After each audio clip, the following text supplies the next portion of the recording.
Okay जी, react हम कर चुके थे अल्हम्दुलिल्लाह। आज से फायरबेस। फायरबेस क्या है? गूगल करेंगे फायरबेस और ये फर्स्ट वेबसाइट ही फायरबेस। अच्छा, इसके लिए आपके पास गूगल का अकाउंट होना चाहिए लाजमी। गूगल का अकाउंट होगा, उसके बाद क्या कर सकते हैं, आप फायरबेस में लॉगिन करेंगे। लॉगिन जब कर लेंगे तो आपके पास यहाँ पर ऑप्शन आ रहा होगा गो टू कंसोल का। कंसोल में जाएंगे तो ये बिल्कुल एक न्यू अकाउंट है। ठीक हो गया, इसमें कोई अभी तक प्रोजेक्ट नहीं है। तो जब आपने फर्स्ट प्रोजेक्ट क्रिएट करना है तो यहाँ पे देखिए ऑप्शन आ रहा है क्रिएट अ प्रोजेक्ट का। क्रिएट अ प्रोजेक्ट, यहाँ पर आप लोगों ने प्रोजेक्ट का नेम देना है। प्रोजेक्ट का नेम कोई भी दे दें। हमारे पास जो लास्ट हमारी एप्लीकेशन थी, सीधा WMAT3 रिएक्ट, और I think React todo हमारे पास से लेटेस्ट 8.8 जी, रिएक्ट टू डू। ठीक है जी, रिएक्ट टू डू को क्या करते हैं हम, इसका कोड जो है इसको कॉपी पेस्ट कर लेते हैं। यहाँ पर एक न्यू फोल्डर क्रिएट करते हैं। ओके जी, माइक जिसका ऑन है ना वो ऑफ कर ले। ओके, 6 फायर बेस और रिएक्ट टू डू, इसमें कोड को कॉपी पेस्ट कर लेते हैं। ठीक है, हमारे पास वो कोड आ चुका है। अब हमने क्या करना है, इसको CMD NPMI, तो NPMI की मदद से हमारे पास नोड मॉड्यूल्स उसके पैकेजेस आ जाएंगे। इसके बाद प्रोजेक्ट को रन भी करके देख लेते हैं। एक बार ये रन हो जाए उसके बाद मैं फिर आपको फायरबेस इंटीग्रेट करके दिखाता हूँ।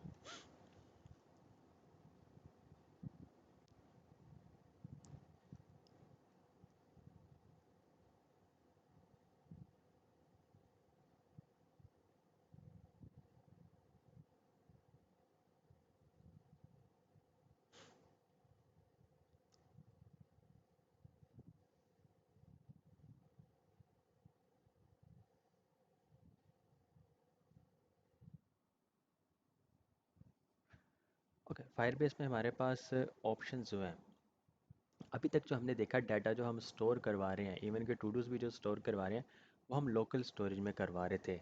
लोकल स्टोरेज का मतलब है कि वो सिर्फ और सिर्फ आपके उसी ब्राउज़र में आपको नज़र आएंगे। जैसे ही आप ब्राउज़र चेंज करते हैं तो वो डाटा रिमूव हो जाएगा।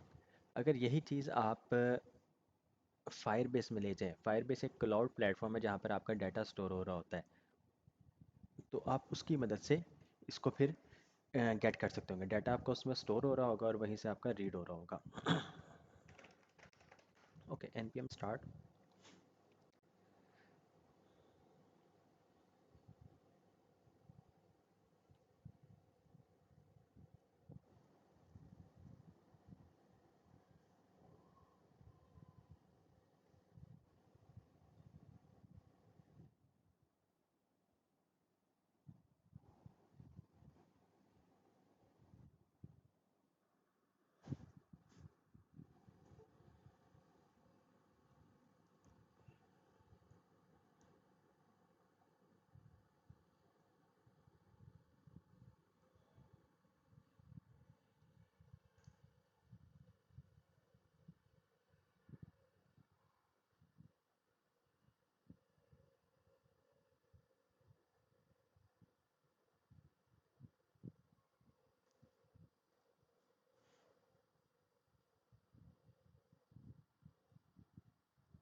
ऑलराइट, ये आपकी एप्लीकेशन आ गई, all todos in a table.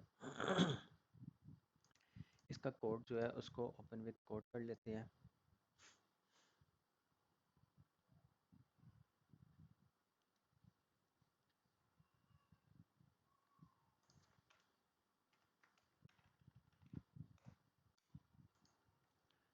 Source,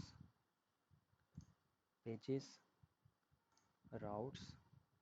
routes में आपके पास ये राउट जो आ रहा है होम।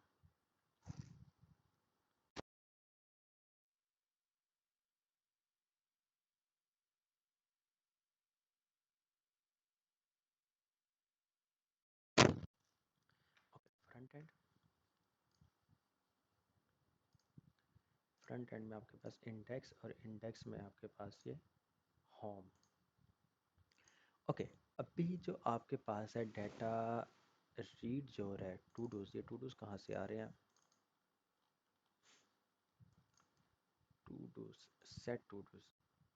अच्छा, ये हमने देखा था कि ये बिल्कुल ब्लैंक है, देखो क्या, handle delete get item to dos after delete set item, ये डिलीट का बस फंक्शन था, रीड का हमने नहीं यूज़ किया अभी तक। इसमें ऐड कहाँ से हो रहे हैं? होम,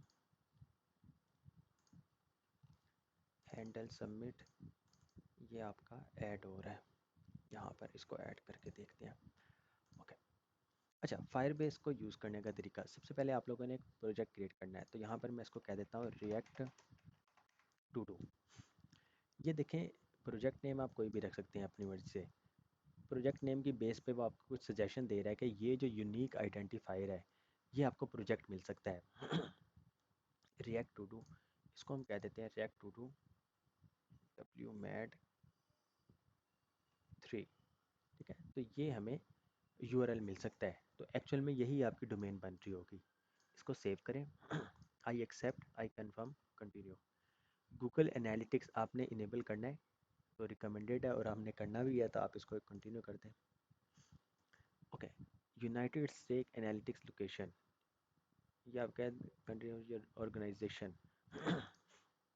तो हम इस टाइम पाकिस्तान में है, तो आपके पास Pakistan, use the default setting for sharing Google Analytics data, I accept, create project. अभी आपका फायरबेस का प्रोजेक्ट क्रिएट हो रहा है।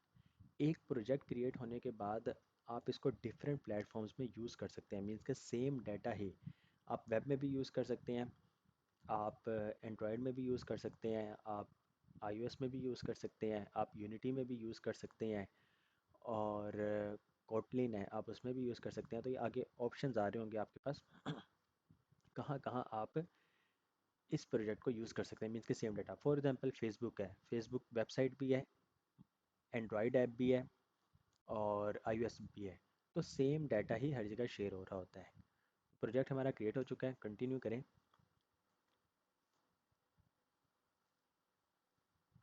Okay, get started by adding Firebase app, iOS, Android, web, unity और फ्लटर, ठीक है।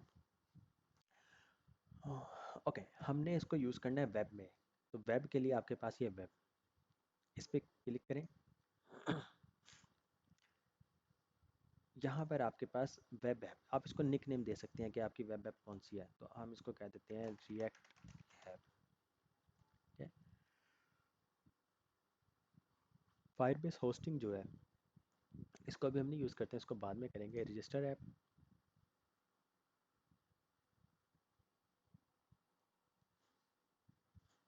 ओके, रजिस्टर हो गया। अब वो आपको बता रहा है कि इसको यूज़ करना किस तरह है। सबसे पहले आपने npm इंस्टॉल फायरबेस करना है। यहाँ पर आपके पास npm i फायरबेस, अभी देखें हमारे पास फायरबेस नहीं है, ठीक है, इसमें फायरबेस नहीं है, तो जब हम फायरबेस को इंस्टॉल करेंगे तो आपके पास यहाँ पे फायरबेस भी आएगी।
ओके जी, फायरबेस इंस्टॉल होगी, ये देखिए फायरबेस आके आपके पास।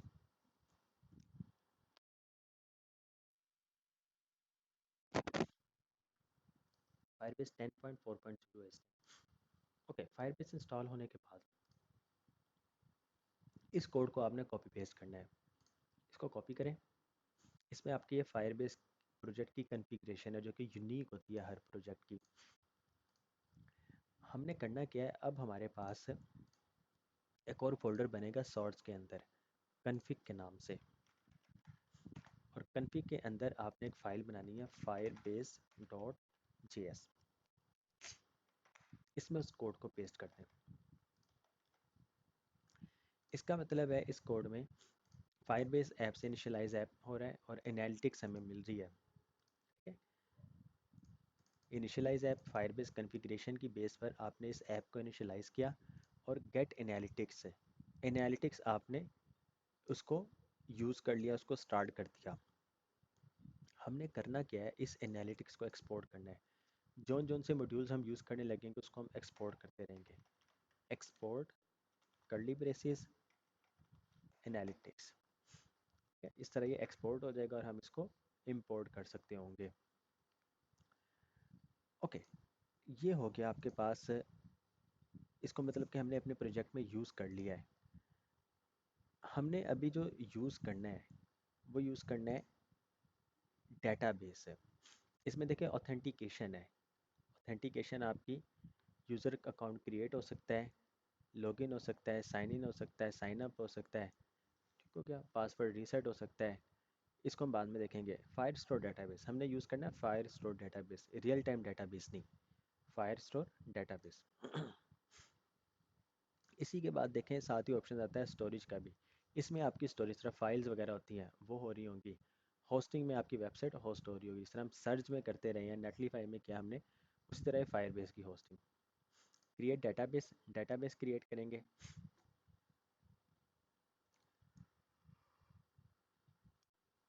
Start in production mode, start in test mode. आपने इसको प्रोडक्शन मोड में लेके जाना है या टेस्ट मोड में। टेस्ट मोड में अगर होगा तो आपके पास 30 दिन का टाइम मिल जाता है कि इस डेटाबेस को कोई भी रीड एंड राइट कर सकता है। प्रोडक्शन मोड में हम रूल्स डिफाइन कर रहे होते हैं कि कौन डाटा को रीड कर सकता है, कौन राइट कर सकता है। तो बहरहाल हम प्रोडक्शन मोड को ही यूज़ करते हैं। नेक्स्ट है। ओके, यहाँ पर आपने लोकेशन चूज़ करनी कि आपका डाटा जो है वो किस कंट्री में स्टोर हो। ठीक है, गूगल के किस कंट्री के सर्वर में स्टोर हो। तो हमारे पास जो सबसे नज़दीक है हमने उसको चूज़ करना है। तो सबसे नज़दीक हमारे पास मुंबई लगता है, एशिया साउथ वन। ठीक है, तो हमने इसको मुंबई को चूज़ कर लिया। लेट सपोज आप किसी यूएस के क्लाइंट का प्रोजेक्ट क्रिएट कर रहे हैं तो आपने यूएस को सिलेक्ट कर लेना है। आप यूके के क्लाइंट का कर रहे हैं तो यूके के जो भी नज़दीक होगा वो कर लेना है। मीन्स के यूके का ही जो उसके नज़दीक पड़ रहा होगा वो कर लेना है। सिंगापुर है तो सिंगापुर कर लेना। तो इस तरह उन कंट्रीज़ में वेबसाइट की स्पीड जो होती है या डाटा फैच वगैरह की स्पीड जो होती है वो फास्ट होती है। और ये एक बार ही हम बस इसको सिलेक्ट कर सकते हैं, उसके बाद ये कभी भी चेंज नहीं हो सकता है।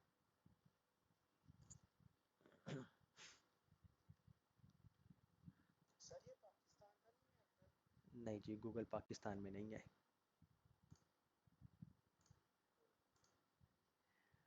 ओके ओके, ये फायर स्टोर आ गया आपके पास। इसको यूज़ करने का तरीका, हमने इसमें डाटा स्टोर करवाना किस तरह है। डॉक्यूमेंटेशंस में आपके पास इसके डॉक्स में आप जाएं तो डॉक्स में यहाँ पर बिल्ड, बिल्ड में आपके पास फायर स्टोर। यहाँ पे देखें आपके पास इंट्रोडक्शन ये आ गया, कैसे यूज़ होना है। गेट स्टार्टेड, स्टार्ट किया जाए इसको। टेस्ट मोड है, लॉग्ड मोड है, तो क्या प्रोडक्शन में लोकेशन आपने सेट कर ली। उसके बाद आपके पास हमने फायरबेस को इंस्टॉल भी कर लिया। इंपोर्ट फायरबेस, जी ये आपके पास मज़ीद ऑप्शन आके आ जाएगा। ये चीज़ इसको इनिशियलाइज़ करना है। हमने, हमारे पास ऑलरेडी ये सारा कोड मौजूद है सिवाय फायर स्टोर के। तो आपने क्या करना है, इस लाइन को कॉपी करें, पेस्ट कर दें। ठीक है, गेट फायर स्टोर। अब हमने क्या करना है, इसको कॉपी किया, इसको पेस्ट कर दिया, गेट फायर स्टोर। वेरिएबल का नेम क्या रखा है इन्होंने, डीबी। हमने क्या करना है, हमने इसको कन्वर्ट कर देना फायर स्टोर में, ठीक है। क्योंकि इसमें दो तरह की डीबी है, अगर तो कोई रियल टाइम डाटाबेस यूज़ कर रहा है तो वो मोस्टली डीबी यूज़ करते हैं, जो फायर स्टोर यूज़ कर रहे हैं वो फायर स्टोर कर रहे होते हैं। फायर स्टोर हो गया, इसको भी आप लोग एक्सपोर्ट करते हैं। क्या ये एक बार इनिशियलाइज हो गया है और इसी को हम हर जगह यूज़ कर रहे होंगे। अदरवाइज़ क्या होगा, आपको ये वाला कोड हर पेज में बार बार करना पड़ेगा, लेकिन हमने क्या किया, हमने इसको एक ही बार ग्लोबली बना लिया और इसी को हम हर जगह यूज़ कर रहे होंगे। Okay, add data. डाटा अगर ऐड करना है तो ये देखें, ये कोड है सिंपल, ट्राई कैच, कॉपी करें और पेजिस, डैशबोर्ड, होम, यहाँ पर आपके पास हमने डाटा लेना है, तो डाटा लेने के लिए new todo with title, location, date और डिस्क्रिप्शन। डैशबोर्ड में जाएं आप,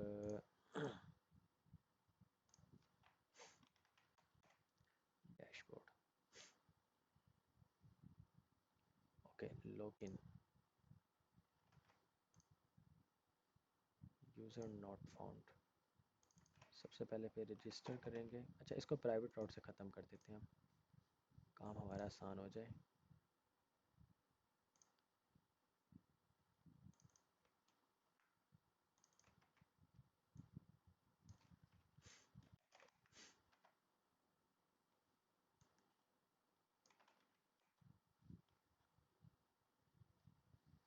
ये डाटा आ गया आपके पास,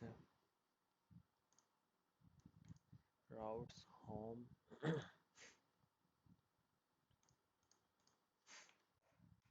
dot row, column, dash 12 dot column, dash empty dash 6।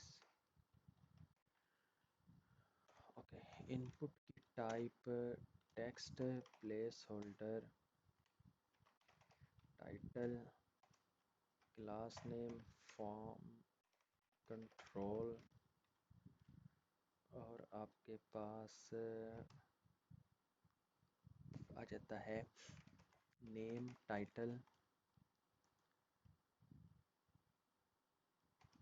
On change, handle change. यहाँ पर const state, set state equal to use state, और ये आपके पास ब्लैंक, ये const handle change equal to E, ये आ गया आपके पास। जब जब वैल्यू चेंज हो रही हो, set state, previous state equal, और इसमें आपके पास E dot target dot name,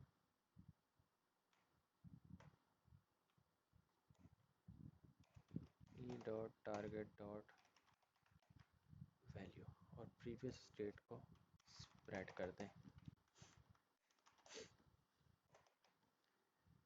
ठीक है जी, ये वही कोड है हैंडल चेंज का जो हम यूज़ करते आ रहे हैं, बस मैंने इसको सिंगल लाइन में लिख दिया तो इससे कंफ्यूज ना होइएगा। हैंडल चेंज आपके पास, इसको सेव करें। यहाँ पर आपके पास टाइटल आ गया, MP3, और टाइटल, लोकेशन, डेट, इसको 6 की बजाय इसको 4 करते हैं। टाइटल, लोकेशन, डेट, और आपके पास कॉलम,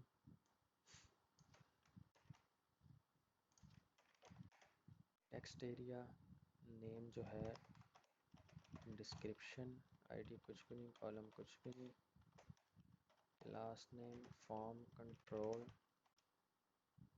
और आपके पास ऑन चेंज में हैंडल चेंज, प्लेस होल्डर जो है वो आपके पास डिस्क्रिप्शन।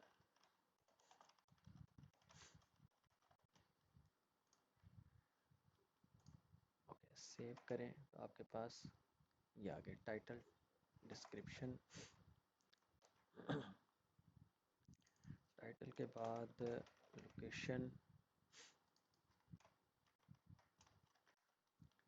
डेट, टाइप इसकी date, name, date, name, location. इसको नेम बाद में ले आए, सेव किया तो ये आपके पास टाइप डेट आ गई। एट द एंड लास्ट में जाके colon -12 colon -MD6 text centre. इसमें आपके पास बटन आ जाएगा add to last name BTN success या फिर प्राइमरी। ओके, कॉलन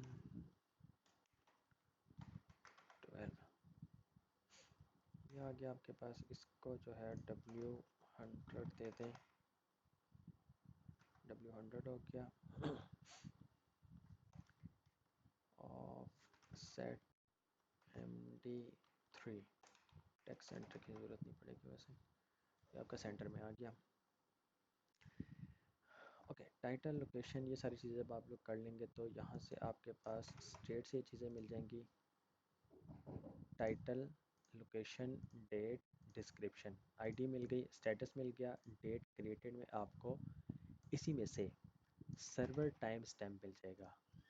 ठीक है, फायर बेस से अब आपको सर्वर टाइम स्टैम्प मिला करेगा, जो कि सर्वर का एग्जैक्ट टाइम जो भी होगा इस टाइम, इवन कि आपके सिस्टम का टाइम भी ख़राब है, मीन्स के अभी 7:01 हो रहे हैं, ये अगर 6 भी बज रहे हैं लेकिन करंट जो भी टाइम होगा वही डेट ऐड हो रही होगी, तो ये बहुत अच्छा फीचर है इसका।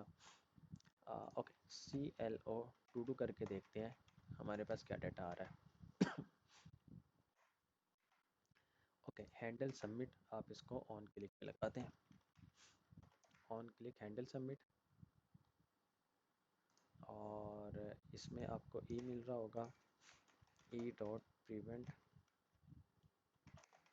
Default.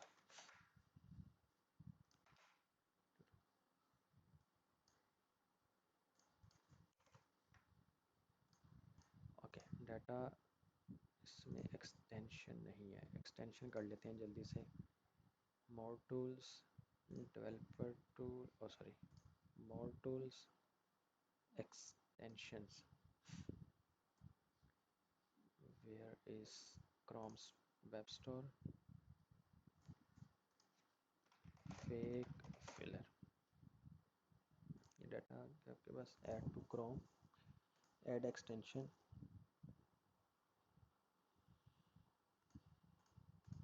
Okay, fill all inputs, इसको एक बार रिफ्रेश कर लें, फिल ऑल इनपुट्स, तो ये देखें डाटा आ गया आपके पास। ऐड टू डू करें तो ये डाटा आपके पास देखें सारा। डेट क्रिएटेड, क्योंकि सर्वर टाइम स्टैम्प है, ये आपका डेट तब ही पॉसिबल है जब ये फायर बेस में चला जाएगा। फिर ये डेट आ जाएगी ऑटोमेटिक। ओके, डेट, ये सारी चीज़ें आ गई आपके पास, ठीक हो गया। हमने करना है क्या, ऐड टू डू, ये जो कोड मिला था आपको इसको कॉपी करें,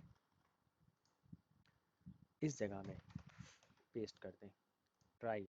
अच्छा, अब क्योंकि ये अवेट है तो अवेट आपका सिंक के साथ ही यूज़ हो सकता है, सिंक। ठीक है, फंक्शन को आपने सिंक्रोनाइज बनाना है, सिंक लिख देंगे, कॉन्स्ट डॉकरेफ अवेट, ऐड डॉक करो, डॉक ऐड डॉक कहाँ से मिल रहा है आपको, ऐड डॉक, तो ये देखें फायरबेस फायर स्टोर से ऐड डॉक मिल गया। कलेक्शन, कलेक्शन कहाँ से मिल रही है आपको, कलेक्शन,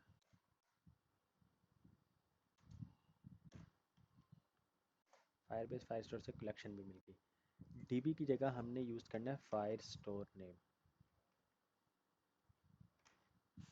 तो ये देखें कन्फिग फायरबेस से जो हमने खुद से फायर स्टोर पर बनाया था वेरिएबल का नेम, वो आ गया आपके पास। यूज़र्स की जगह हम कलेक्शन का नेम टू डूज रख देते हैं, ठीक है। अब ये देखें, ये ऑब्जेक्ट है जो कि डाटा स्टोर होना है। इसकी जगह हमने क्या करना है, स्टोर जो डाटा करवाना है वो टू डू करवाना है। सिर्फ इतना कोड है, ये खुद से ही एक यूनिक आईडी बना देगा document written with id docref dot I D की मदद से, और डाटा आपका ऐड हो जाएगा। Console dot log to do ख़त्म कर दे, सेव किया इसको, अपनी वेबसाइट में पेज को रिफ्रेश कर लें एक बार बेशक। अच्छा, अभी देखिएगा ये एरर दे देगा आपको, fill all inputs add to do करें, ये एरर देगा। एरर ये किस चीज़ का देगा, रूल्स में। अभी रूल्स में डिफ़ाइन ये है कि डाटा जो है कोई भी रीड या राइट ना कर सकता हो। Allow read write if false है, ठीक है। तो मैं आपको पहले दिखा देता हूँ, ऐड टू डू करें, ये आपको एरर देगा। ये देखें, error adding document, Firebase error missing और इनसफिशिएंट परमिशन। आपने क्या करना है, इसको ट्रू कर देना है,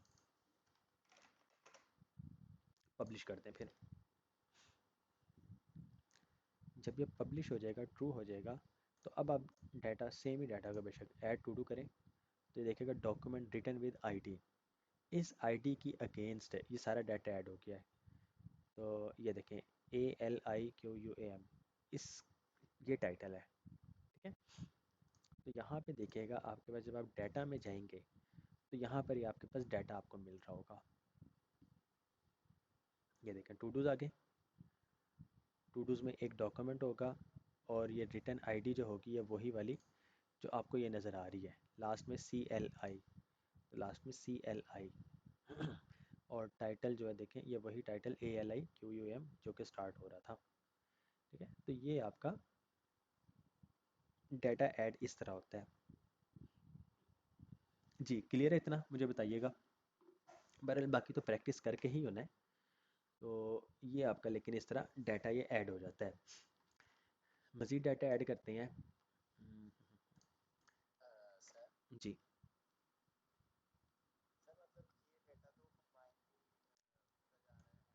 हम्म, जी जी जी, ऐड इसी में होगा। डाटा जितने भी है ना, टू डूज जितने भी हैं सारे यहाँ पर ही ऐड हो रहे होंगे। लेकिन उसमें ना अभी आगे जाके जब हम वो ऑथेंटिकेशन कर लेंगे, जिस तरह इसमें देखें किसी भी डॉक्यूमेंट की यूनिक आईडी बन रही है, उसी तरह हर यूज़र की यूनिक आईडी बनती है।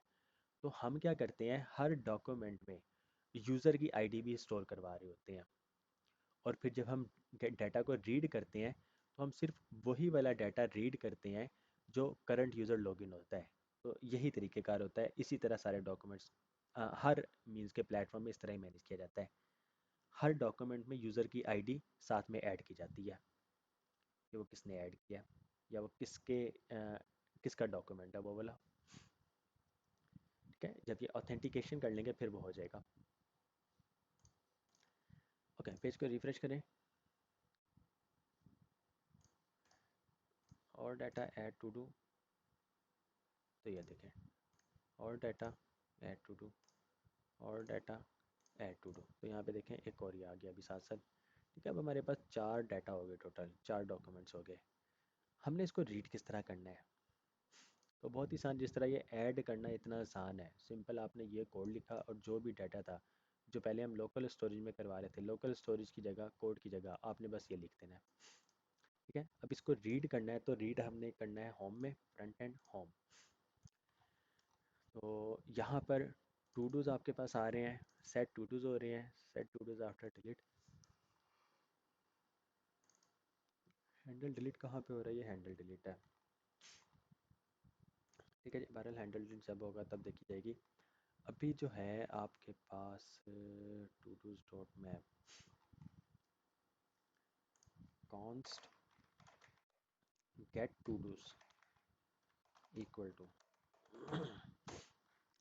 गेट टू डूज ये आ जाएगी। या फिर डायरेक्ट आप यूज़ इफ़ेक्ट में भी इसको कर सकते हैं, और ये आपका एक बार चले बस। Okay, use state use effect आगे। डाटा को रीड करने का तरीका, यहाँ पे देखें, रीड डाटा, गेट डाटा।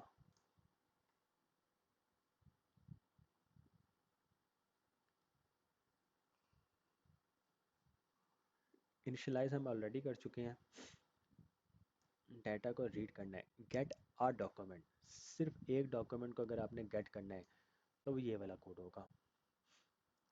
ठीक हो गया। हम इसको भी बाद में यूज़ करेंगे, लेकिन अभी हमें ज़्यादा डाटा चाहिए, तो ज़्यादा डाटा के लिए get multiple documents from a collection. ठीक है, get multiple documents from a collection, तो एक कलेक्शन से हमने मल्टीपल डॉक्यूमेंट को गेट करना है। और get all documents, get all documents in a collection, अभी हमें सारे ही चाहिए। तो जब सारे चाहिए तो हम इस कोड को कॉपी पेस्ट करते हैं। ओके, ये अवेट आ गया, तो यहाँ पर आप एसिंक यूज़ कर लें। ठीक है, use effect async const query snapshot await get docs है, तो गेट डॉक्स जो आपको फायरबेस फायरस्टोर से मिलेगा, कलेक्शन फायरबेस फायरस्टोर से डीबी की जगह फायरस्टोर, या गया। कलेक्शन का नेम क्या था हमारा, टू डूस। बस ये कोड करना है, console dot log doc dot I D doc dot data. आप क्या करें, आप इसको const data equal to doc dot data. ठीक है, डॉग डॉट डाटा ही आपका एक्चुअल में डाटा है, तो इसको ही अब आप डाटा करवा लें, इस तरह रीड कर लें।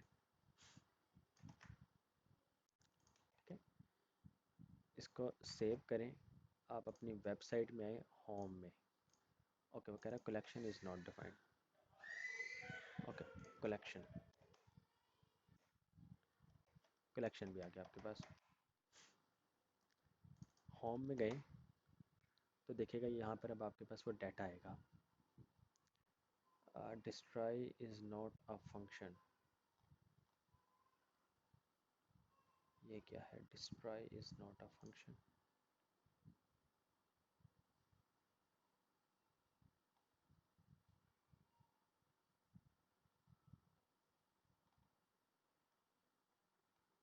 अगर डाटा आ रहा है, आई थिंक ओके, सिंक हम यहाँ पे यूज़ कर रहे हैं।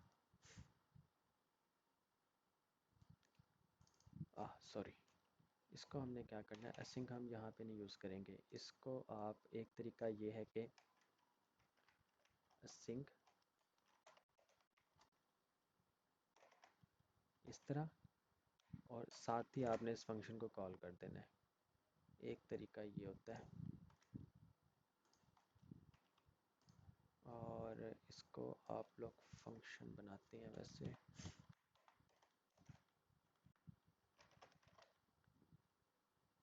फंक्शन,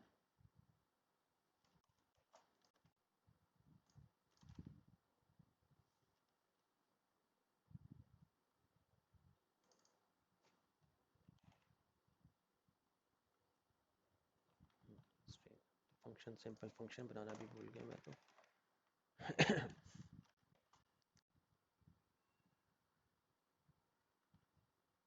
फंक्शन का नेम भी देना पड़ेगा, ABC फंक्शन ABC।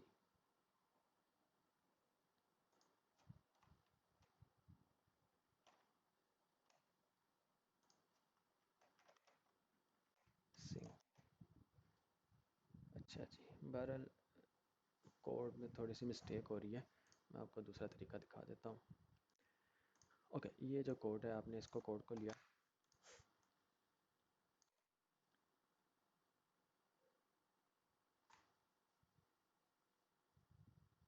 आ, इसका एरर आ रहा है एक्चुअल में। ओके, बहरहाल const get to dos equal to use callback. ठीक है, यूज़ कॉल बैक लिया, इसमें आपने इसको कह दिया सिंक,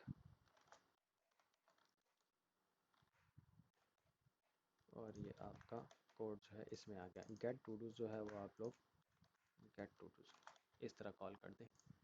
आपने एक फंक्शन बनाया गेट टू डूज का, यूज़ कॉल बैक के अंदर लें ताकि ये बार बार रीड ना हो। बार बार कोड ना चले। और गेट टू डूज आप इसको इस तरह कर दें, सेव करें। अब होपफुली वो नहीं होना चाहिए। ये देखें, ठीक है जी, ये देखिए डाटा आ गया आपके पास। पेज को रिफ़्रेश करें तो आपके पास 4 डॉक्यूमेंट्स हैं, 1 2 3 4, लेकिन ये 8 बार आ रहा है क्योंकि इसको हम यूज़ कर रहे हैं स्ट्रिक्ट मोड में। रिएक्ट जो है स्ट्रिक्ट मोड में है, तो डेवलपमेंट में क्या होता है, ये 2 बार चलता है। ये हमने पहले भी एक बार देखा है। तो जब ये प्रोडक्शन में जाएगा, मीन्स कि जब ये लाइव हो जाएगी वेबसाइट, इवन के आप सर्च में डिप्लॉय कर दें या फायरबेस में कर दें या फिर नेटलीफाई में कर दें, किसी भी प्लेटफॉर्म में कर दें, तो प्रोडक्शन का जो कोड है वो एक बार चलता है बस। ओके, ये कोड आ गया आपके पास, सॉरी डाटा आ गया। अब आप क्या कर सकते हैं, टू डूज जो आ रहे हैं, इन टू डूज को लेट्स सपोज आपके पास कॉन्स्ट एरे, एक एरे आ गई, वन बाय वन करके आप एरे डॉट पुश करते हैं डाटा, और लूप चलने के बाद सेट टू डूज में आप एरे को स्टोर करवा दें। सेट टू डूज होंगे, सेट टू डूज, नीचे आपके पास वो टू डूज ही मैप हो रहे हैं, तो वन बाय वन करके वो डाटा आ जाएगा। तो टू डू, यहाँ पर आपके पास i+1, यहाँ पर आपके पास todo dot title, location, date, description. तो ये आपका डाटा, अब आपको ये डाटा नज़र आना चाहिए यहाँ पे। ये देखें, सेम वही डाटा आ गया आपके पास। ठीक है जी, टाइटल, लोकेशन, डेट, डिस्क्रिप्शन, ये डाटा रीड हो रहा है। तो यही आपका डाटा क्रिएट भी हो गया, रीड भी हो गया। अपडेट और डिलीट जो है वो फिर हम इंशाल्लाह इसको कल देखेंगे। आज के लिए इतना बहुत है। आप लोग इसकी प्रैक्टिस करें, इसको लाजमी करें आज ही, ताकि हम बाकी का काम जो है वो फिर कल कर सकें। अगर तो आज आप इसकी प्रैक्टिस नहीं करते हैं तो डेफिनेटली फिर आपको कल इसकी समझ ही नहीं लगनी है। और ड्यूरिंग कोड जब आप लोग कोड कर रहे होंगे तो आपको फिर मज़ीद कोई क्वेश्चन वगैरह भी होगा तो आप लोग कल पूछ सकते होंगे। अभी भी कोई क्वेश्चन है तो आप लोग पूछ लें, किसी चीज़ की समझ नहीं लगी है तो पूछ लें। लेक्चर रिकॉर्ड हो चुका है, ये मैं शेयर भी कर दूंगा आज ही इंशाल्लाह, तो आप लोग इसको भी फिर मज़ीद देख सकते होंगे। तो बहरहाल यही फायरबेस है, डाटा आपका रीड हो जाता है, ऐड हो जाता है, करंट पूरा हो जाता है। उसके अलावा ऑथेंटिकेशन हो जाती है, डाटा आपका डॉक्यूमेंट्स वगैरह जो वो स्टोर हो रहे होते हैं, और होस्टिंग हो जाती है। और एनालिटिक्स में आपके पास एनालिटिक्स, वैसे यहाँ पे मैं आपको दिखाता हूँ एनालिटिक्स। डैशबोर्ड में गए तो यहाँ पे देखिएगा आपका एक यूज़र आ रहा होगा कि ये यूज़र, आपकी वेबसाइट में इतने यूज़र्स आए हैं। तो डेफिनेटली अभी हम सिर्फ मैं ही ये भी यूज़ कर रहा था, तो ये सिर्फ मेरे पास ही एक ही यूज़र शो हो रहा होगा। यूज़र इन लास्ट 30 मिनट्स, तो ये एक आना चाहिए। ये देखें, एक यूज़र कहाँ से है, पाकिस्तान से है। ठीक है, तो ये हमने कुछ भी नहीं किया एनालिटिक्स, बस हमने इनेबल किया और उस कोड को अपनी वेबसाइट में चलाया हुआ है, तो वो ऑटोमेटिक ही सब कुछ परफॉर्म कर रहा है इंटरनेट की मदद से। जी, कोई सवाल हो किसी का, एनीवन?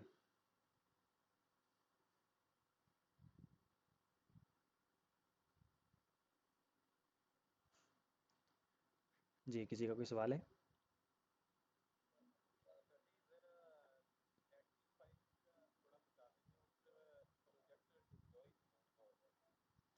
नेटलीफाई का ये है कि नेटलीफाई रिएक्ट के प्रोजेक्ट की बात कर रहे हैं।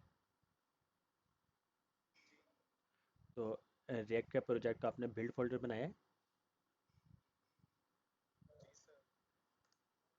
ठीक हो गया। बिल्ड फोल्डर जब बन जाता है आप लोग उसको सिंपल ड्रैग एंड ड्रॉप करते हैं तो वो वर्क करने लग जाता है। बहरहाल उसका मैं एक ट्यूटोरियल बना दूंगा, वो फिर आप देख लीजिएगा, उसकी मदद से आपको समझ लग जाएगी इंशाल्लाह। ठीक हो गया जी। वालेकुम अस्सलाम, क्या हाल है अमजद भाई, खैरियत से हैं? अल्हम्दुलिल्लाह, जज़ाकल्लाह खैर। जी जी।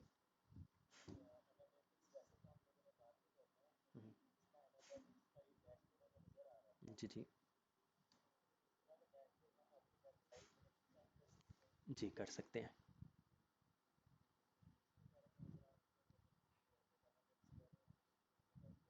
जी जी ज़रूर। इसमें ये है कि जिस तरह ये फायर बेस में से ये एनालिटिक्स जो है, ये एनालिटिक्स की मदद से आपको डाटा मिल जाता है। ठीक है। इस कोड की मदद से अगर आप इसको किसी वेरिएबल में स्टोर ना भी करें, ठीक है, तो सिर्फ इस कोड को रन करेंगे तो एनालिटिक्स आपकी रन हो जाएंगी। तो इसको स्टोर जो किया जा रहा है इस वेरिएबल में किया जा रहा है, तो इस वेरिएबल की मदद से आप डाटा गेट कर सकते हैं और इवेंट्स वगैरह फायर कर सकते हैं। ये होता है।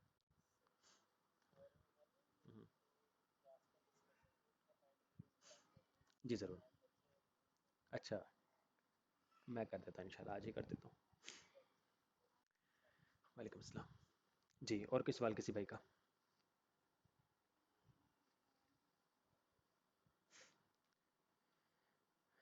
ठीक है जी, फिर इजाज़त दें, इंशाल्लाह फिर आप लोगों से कल दोबारा मुलाकात होती है। 5। जी जी। जी जी, ज़रूर ज़रूर।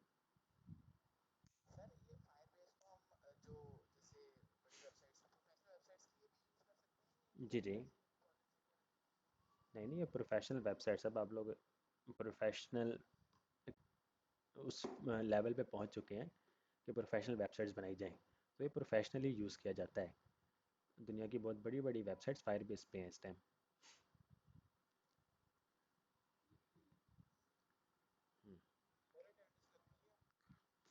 नहीं, उसकी ज़रूरत नहीं है। उसकी ज़रूरत नहीं। अटेंडेंस के लिए आप आते हैं। ठीक है क्या। और जी मौसम भाई, आपके क्या हाल है, खैरियत से हैं? अल्हम्दुलिल्लाह। हाँ जी हाँ जी। ठीक हो गया जी, बहुत शुक्रिया। जज़ाकल्लाह खैर। अल्लाह हाफिज़।